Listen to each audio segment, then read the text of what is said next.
Alexander III of Macedonia, known as Alexander the Great, is one of history's most complex figures. In just over 10 years, he conquered the largest empire the world had yet seen, spreading Hellenic culture from Greece to India's borders, changing human history forever. He was a man of contradictions, as vicious as he was generous, as rational as he was superstitious, as brutal as he was magnanimous. This is the story of how a 20-year-old king transformed himself into a legend and nearly destroyed himself in the process. October 36 BC, Philip II of Macedonia falls to an assassin's dagger on the eve of his Persian invasion. The crown passes to his son, Alexander, just 20 years old, but this inheritance is fragile. Alexander inherits three crucial assets: Philip's revolutionary army with its deadly phalanx and cavalry, experienced generals like Parmenion, and a bridgehead in Asia Minor with 10,000 troops. But he also inherits chaos. The consolidation. Greece erupts in rebellion. Thebes and Athens, led by the fiery orator Demosthenes, sense weakness. Tribal areas in Thrace and Illyria stir with unrest. Many expect the young king to fail. Alexander chooses audacity over caution. With 3,000 cavalry, he speeds south at breakneck pace, 300 miles in 2 months through mountain terrain. When he materializes outside Thebes, the city is shocked into submission. Athens sends envoys pledging loyalty. The League of Corinth elects him hegemon, just as they had his father. The Northern Campaign. Spring 335 BC, Alexander turns north to neutralize the Thracian and Illyrian tribes before invading Persia. At Mount Haemus, Thracians position wagons on high ground to crash into his phalanx. Alexander calmly instructs his men: open gaps or lie prone with shields overhead. Not a single soldier dies. The Thracians are routed. At the Danube, facing 10,000 Getae warriors, Alexander improvises a fleet from canoes and hay-stuffed tents. At dawn, his cavalry charges from concealed grain fields. The Getae collapse in terror. But then, disaster. News arrives from Greece. Rumors of Alexander's death have sparked rebellion. Thebes has risen, killing Macedonian officers and besieging the garrison. The destruction of Thebes. Alexander marches 250 miles in less than 2 weeks, 18 miles per day through mountains. When he appears outside Thebes in September 335, the city cannot believe it. He offers mercy, hand over 2 ringleaders, and all is forgiven. The Thebans spit on his offer, demanding he surrender his own generals instead. What follows is brutal. Perdiccas breaches the walls. Macedonians flood the city. 6,000 Thebans die. The entire city, a jewel of Greek civilization, is razed to the ground. 30,000 people are enslaved. It's a grim lesson in Alexander's duality. He can be magnanimous, but cross him and face annihilation. Across Greece, rebellion dies, but so does any love for the Macedonian king. The invasion begins. Spring 334 BC. Alexander prepares to invade the Persian Empire with approximately 37,000 men, 9,000 phalanx infantry with their 18-foot sarissas, 3,000 elite hypaspists, Greek and mercenary infantry, and the crown jewel, the 1,800 companion cavalry, led by Alexander himself. At the Hellespont, Alexander performs his masterstroke of propaganda. As his ship approaches Asia, he hurls a spear into the sand, claiming the continent as Spear One land. He visits Troy, taking a sacred shield and honoring Achilles, positioning himself as the new Homeric hero. The Battle of the Granicus. The Persian satraps muster their forces at the Granicus River. the brilliant Greek mercenary general Memnon of Rhodes urges scorched earth tactics: burn everything, deny Alexander's supplies, open a second front in Greece. The Persian governors refuse, unwilling to destroy their own lands. Late afternoon, Alexander's scouts report the Persian army, over 10,000 cavalry, arrayed on the far bank. Parmenion counsels waiting until morning. Alexander refuses. He will attack now. He sends a vanguard into the river as bait. Persian cavalry descend to slaughter them, exactly as Alexander planned. Their orderly line disrupts. Now Alexander charges at the head of his companions, crashing into the exposed Persian left. In the brutal melee, his spear shatters. Enemy nobles surround him. Spithrides raises his sword for the killing blow, but Clitus the Black sweeps in, severing the Persian's arm at the shoulder. Alexander's life is saved by seconds. The Persian line breaks, but the Greek mercenaries remain. 5,000 professional soldiers. They petition for mercy. Alexander refuses. He orders a massacre.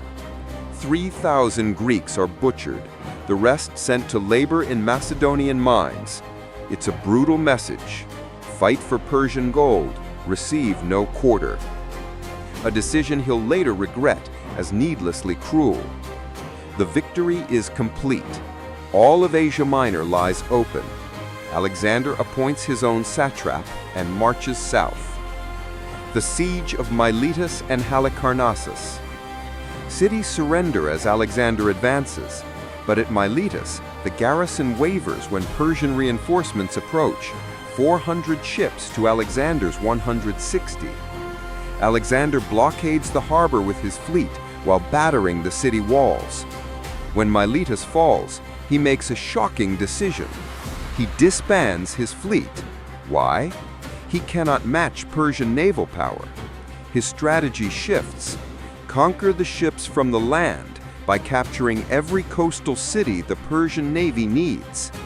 His first target, Halicarnassus, defended by Memnon himself with thousands of Greek mercenaries. The siege grinds on for weeks. Memnon's troops resist fiercely, even launching sorties to burn Alexander's siege engines. Then comes the final gambit. 2,000 mercenaries sally out, half forming a phalanx, half burning siege equipment. Another force attacks from a different gate. Alexander's army is surrounded, taking heavy casualties. Then Philip's grizzled veterans, the reserves, enter the battle. These unbreakable men smash into the exhausted attackers. The tide turns. Over 1,000 defenders die. That night, Memnon admits defeat. He evacuates by sea, burning what he cannot take. Alexander enters the burning city at midnight. Early 333 BC. At Gordium, Alexander reunites with Parmenion. Here sits the legendary Gordian knot, an impossibly complex knot tied by King Midas. Legend says whoever unties it will rule all Asia. Alexander examines the knot. Then he draws his sword and slices through it. The message is clear: I make my own rules. Meanwhile, Memnon receives Darius's blessing for his original plan: open a second front. With Persian gold, he recruits mercenaries and launches an Aegean offensive. Chios, Samos, Lesbos fall. Agents in Greece prepare rebellion. Alexander's overextension into Asia suddenly looks foolish. Persian counter-invasion seems inevitable. Then, fortune smiles on Alexander. In summer 333, Memnon falls ill and dies. His brilliant strategy dies with him. Macedonia is safe. Darius gathers the full might of the Persian Empire, perhaps 100,000 men, and marches west. Alexander advances south through Cilicia to meet him. At Tarsus, Alexander nearly dies from pneumonia after jumping into the icy Cydnus River. His doctor Philip prepares medicine. Just before Alexander drinks, a message arrives from Parmenion. "Your doctors have been bribed by Darius to poison you." Alexander reads it, hands it to Philip, and drinks while his physician reads the accusation. A display of trust or a test. Philip is loyal. Alexander recovers. Alexander expects to meet Darius at the Syrian gates, but Darius outmaneuvers him. He marches north through the undefended Ammonic gates, seizes Issus behind Alexander, and cuts off Macedonian supply lines. It's brilliant strategy. Alexander is trapped between hostile territory to the south and the Persian army to the north. He must attack uphill across a river. November 333 BC. The armies face each other across the Pinaris River. Darius commands perhaps 100,000. Alexander has 40,000. Persian cavalry masses on the seaward flank, an overwhelming force. In the center, Greek mercenaries and Persian infantry. On the heights, Darius himself in his royal chariot, surrounded by the 10,000 immortals. Alexander makes quick adjustments. He sends his Thessalian cavalry across the battlefield to reinforce Parmenion's outnumbered left wing. He clears Persian skirmishers from the hills. Then he rides down his line, calling soldiers by name, reminding them of their valor, of Persian crimes against Greece and the wealth waiting for them. The battle cry rises from both armies. Alexander charges. At the head of his companions, he crashes across the Pinaris, smashing through Persian archers and infantry, collapsing Darius's left wing entirely. But the center struggles. The terrain disrupts the phalanx. Greek mercenaries exploit gaps in the Macedonian line. Brutal, close combat erupts. Ptolemy, son of Seleucus, dies with 120 men holding the line. On the left, Parmenion's cavalry is surrounded, fighting desperately. Then Alexander sees his moment. Persian cavalry pursuing him has opened a gap between Darius's center and left. Alexander pivots, charges through the gap, straight at Darius. Around the Persian king, elite cavalry fight to the death. Sources claim Darius even wounds Alexander in the leg, but Alexander's companions are unstoppable. Darius's chariot driver is killed. The spooked horses pull him toward danger. A second chariot arrives. Darius flees.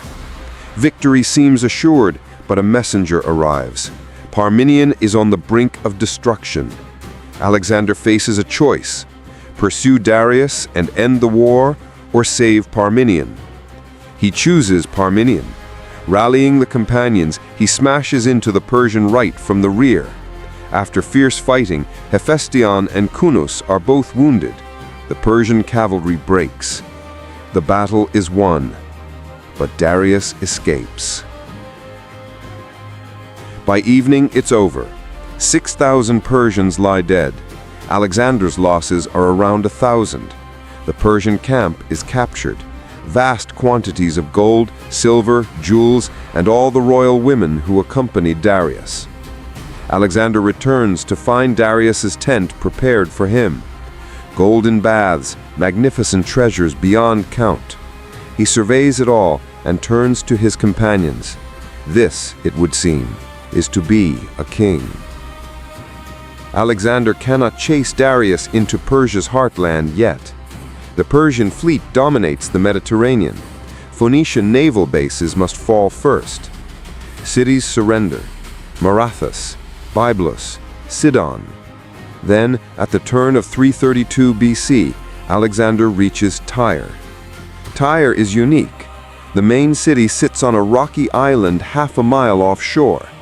When Alexander requests to sacrifice at the island temple, the Tyrians refuse. It would acknowledge him as overlord. Alexander explodes in rage. The Tyrians murder his envoys and throw their bodies into the sea. The siege becomes inevitable. Alexander's plan is audacious. Build a causeway, a mole, from the mainland to the island. He tears down old Tyre for stone, harvests cedar from mountain slopes, drafts tens of thousands of laborers. Initially, the Tyrians mock him, but the mole advances with terrifying efficiency. The Tyrians respond.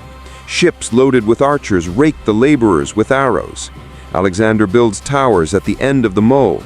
The Tyrians load a transport ship with burning materials, an ancient cruise missile, and fling it at the mole. It strikes, burns the towers, kills dozens. Alexander must find a fleet. He rides to Sidon. There, the greatest strategic bounty of Issus reveals itself. The Phoenician kings of Byblos and Aradus, having defected from Darius, pledge 180 ships. The kings of Cyprus add 120 more. With 200 ships, Alexander returns. The Tyrians withdraw their fleet into their harbors. Alexander blockades both ports. Work on the mole continues. Storm after storm batters the structure. Alexander has trees floated into position as wave breaks. Catapults and stone throwers bombard the walls. Ships armed with battering rams assault the defenses. The Tyrians fight with desperate ingenuity, flamethrowers spewing molten metal, barbed tridents, militarized fishing nets, and pots of superheated sand that sift behind armor and burn flesh. Months pass. Alexander briefly considers abandoning the siege, but he persists. Finally, midsummer 332 BC, the mole connects. Land and island are one. The final assault begins. Artillery smashes the walls. Infantry storms the breaches. After fierce resistance, Alexander's Hypaspensed and Kunos's phalanx break through. The Tyrians make a last stand at the shrine of Agenor. They die almost to a man. Then Alexander unleashes his army. 6,000 Tyrians are massacred. 2,000 are crucified. 30,000 are enslaved. The city is destroyed. The siege of Tyre is perhaps Alexander's greatest example of ingenuity and adaptability, and his capacity for brutality. Even today, Tyre remains connected to the mainland. Deep under modern streets, the stone core of Alexander's mole